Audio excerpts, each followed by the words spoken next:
Hello, good afternoon. Welcome to WBS Afternoon Edition. I am Anita Mwangazi. The US-based NGO in Uganda, DRC, and the Central African Republic, the Invisible Children, an African non-profit charitable organization, released a report detailing the current strengths of the LRA operations in the Central African Republic. The report chronicles and tracks incidents of the Lord's Resistance Army LRA conflict, including attacks, killings, abductions, defections, and strengths for the period January to December.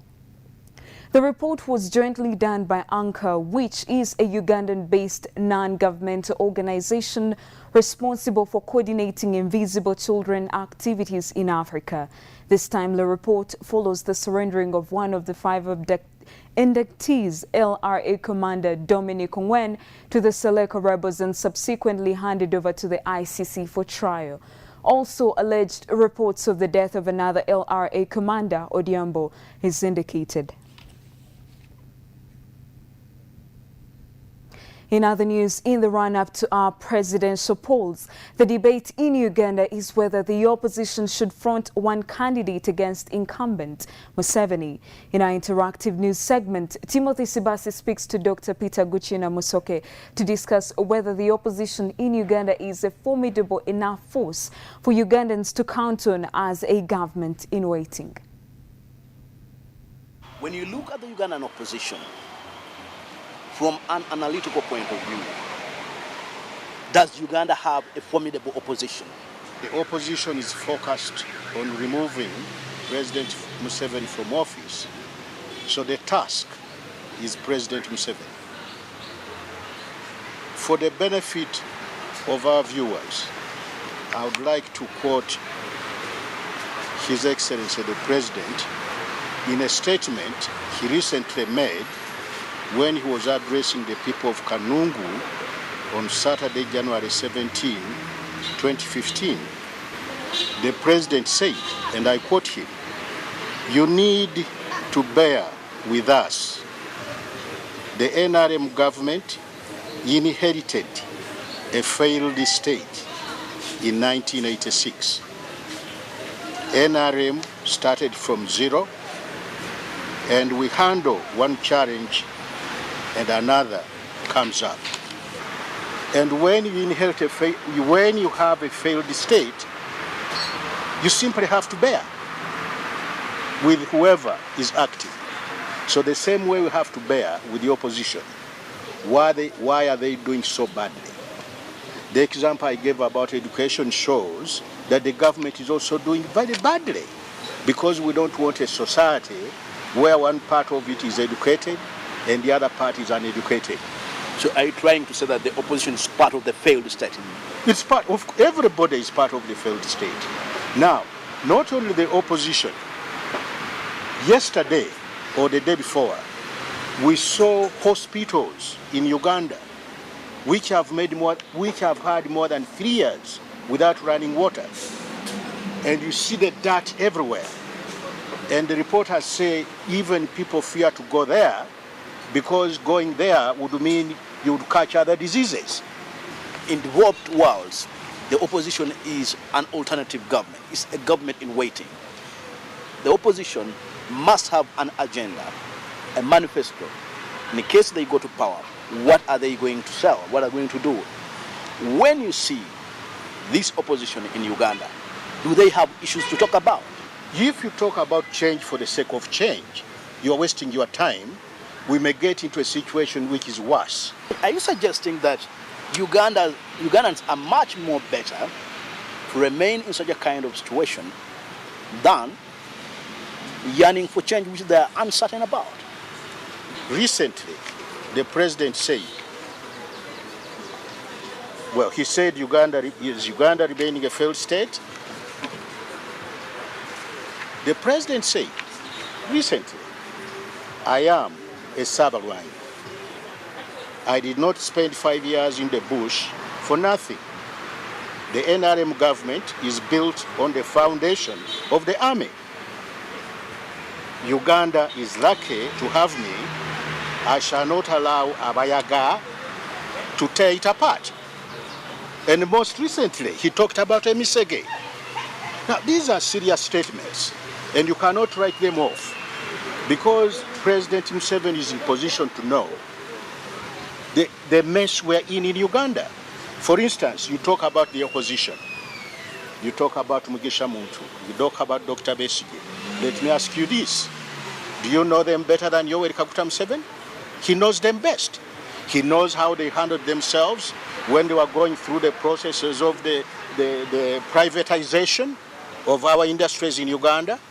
He knows the stories about going to the Bank of Uganda and collecting bags of cash. So when he calls them Misege, you have to appreciate it. But why do we have all that situation of politicians being Misege and other things of the nature? At that point, you have to ask the question, is it because of the failed state that we have the kind of situation we have in Uganda today? Can Ugandans count on the kind of opposition that we have? Now, can the opposition count on what the government we have, that they can do the right thing? The situation is that we're in such a mess that it's no longer important to ask who you can count on and who you cannot count on. We simply have to have a situation where we reconstitute the state of Uganda so that Uganda can set standards to which everybody must be held accountable for what they do.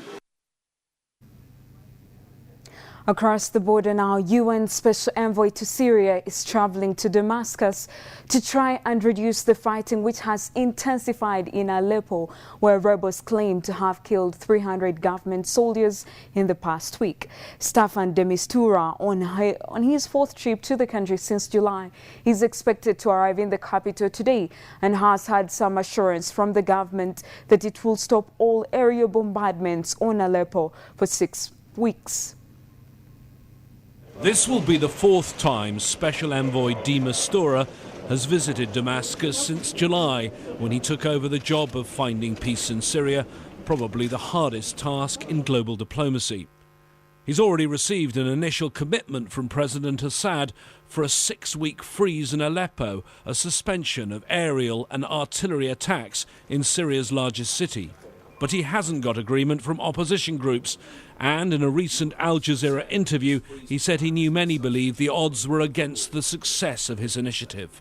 My chances, I hope, are not super slim, because that will in a way also reflect the chances of the Syrian people to see hope at the end of this tunnel.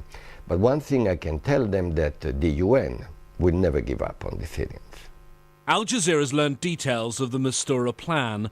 The Special Envoy will next travel to Istanbul for talks with opposition representatives. Before the beginning of March, a small UN team is supposed to travel to Aleppo. The idea is for a halt in all aerial bombardment and attacks using heavy weapons. At the same time, they aim to completely freeze all fighting on the ground in one district, Salahuddin, in the southwest of the city.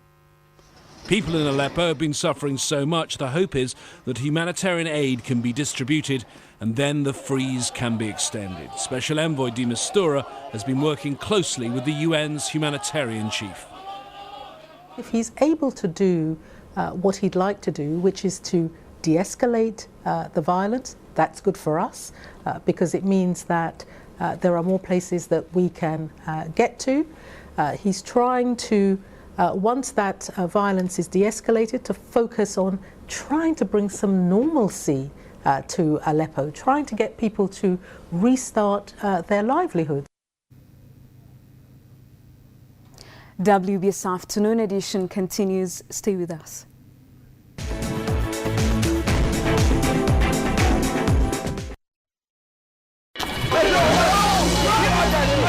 We take news very seriously.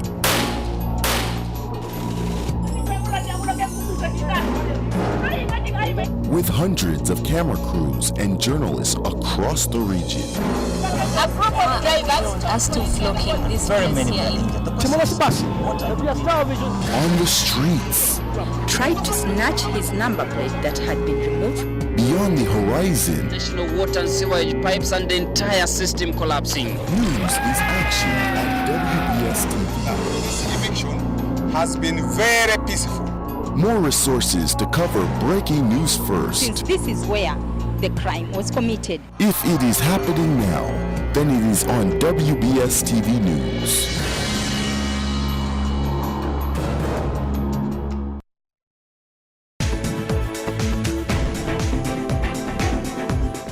Welcome back to WBS Afternoon Edition. U.S. Secretary of State John Kerry and his Iranian counterpart Mohammad Javad Zarif have met for 2 hours in Geneva in another round of nuclear talks to try to narrow gaps as they press against a 31st March deadline to reach a political agreement. Foreign Minister Mohammad Javad Zarif and the U.S. Secretary of State John Kerry met on the sidelines of a Geneva summit. John Kerry said significant gaps still remain ahead of a March deadline for a deal. Iran's President Hassan Rouhani says he's determined, though, to reach an agreement. It is not possible for a country to develop in isolation. No one can isolate us, but with that insight, we are likely to isolate ourselves. If we are united and move ahead wisely, no power in the world can isolate us. We have our position in the world. And now a digital leak to Al Jazeera of hundreds of secret intelligence documents from the world's spy agencies has offered an unprecedented insight into operational dealings of the shadowy and highly politicized realm of global espionage. Spanning a period from 2006 until December 2014, they include detailed briefings and internal analysis written by operatives of South Africa's State Security Agency. They also reveal the South Africans' secret correspondence with the U.S. intelligence agency, the CIA, Britain's MI6, Israel's Mossad, Russia's FSB, and Iran's operatives, as well as dozens of other services from Asia to the Middle East and Africa.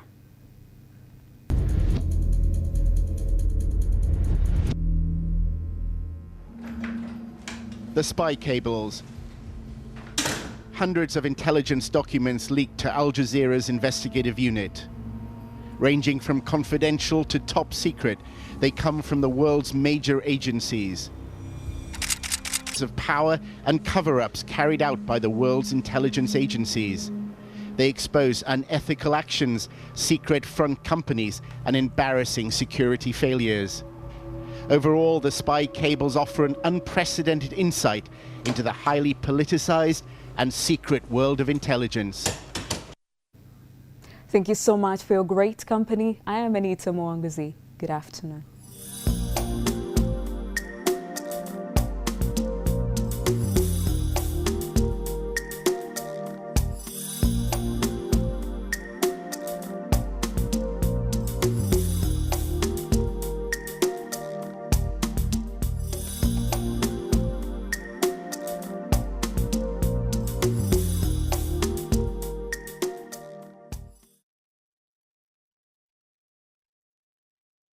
There's a new workhorse in town.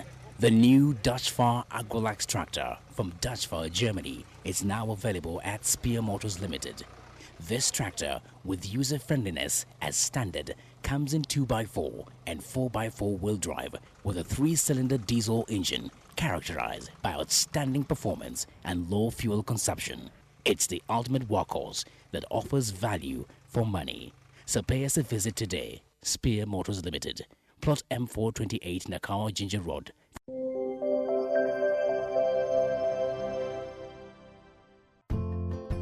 My health is very important, and that is why I have a health insurance policy with UAP.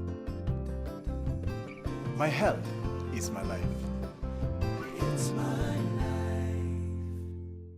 happened between you and Museveni? I was talking English and then he talked in Uganda. He says that I could not understand English. I said, better talk to in English. Is there a possibility that President Salva Kiir will step down? President Salva Kiir appeared in a military fatigue. There was a coup.